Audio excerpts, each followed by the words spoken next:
even within Jewish tradition, there are many different ways that different communities celebrate. Right? Ashkenazi Jews, they may not eat rice or legumes or those kind of things. Those who come from the Sephardic or Mizrahi traditions, they do eat rice or couscous maybe. No, definitely not couscous. They may eat rice or beans or legumes. But how do you decide? Right? Well, maybe you are Sephardic, maybe you're not. What if half your family is and half your family isn't? Aren't we all just really one people?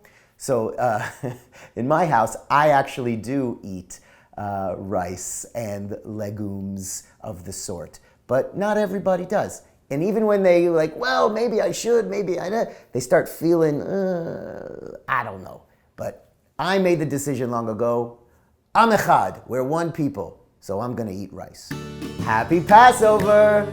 Chag Pesach Sameach!